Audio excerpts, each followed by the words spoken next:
आता आपण टोपीवाल्याची गोष्ट ऐकूया हा. एक असतो टोपीवाला. तो गावोगावी टोप्या घेत विकत असतो, फिरत असतो.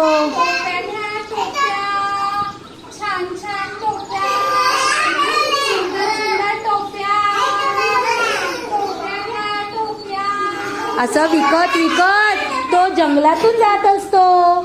तो काय विचार करतो, हुश, मी तर खूप थकलो. थोडा वेळ बसतो आणि जरासा आराम करतो. तो काय करतो, एका झाडाखाली बसतो आणि त्याचा डब्बा खातो. डब्बा खातो. हा, डब्बा खाऊन झाल्यावर त्याला थोडी झोप येते. म्हणतो आपण थोडं झोपून जाऊया. तो झोपून जातो. तेवढ्यात काय होतं, झाडावरती माकडं असतात. ती हळूच खाली उतरतात आणि टोपीवाल्याची टोपलीतल्या टोप्या घेतात.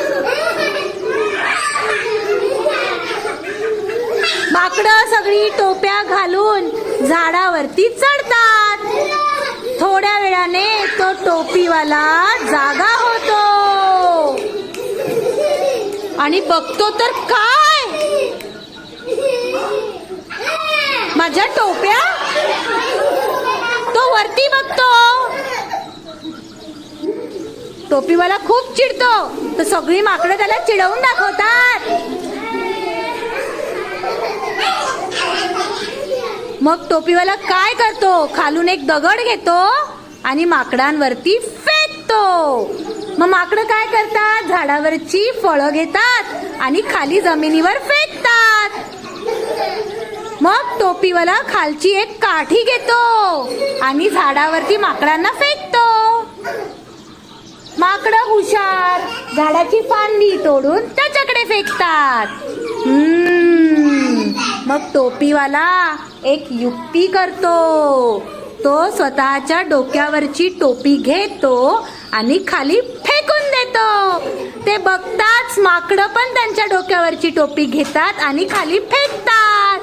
मग टोपीवाला पटापट सगळ्या टोप्या गोळा करतो आणि त्याच्या गावी निघून जातो. टोप्या घ्या, टोप्या, रंगीबेरंगी टोप्या.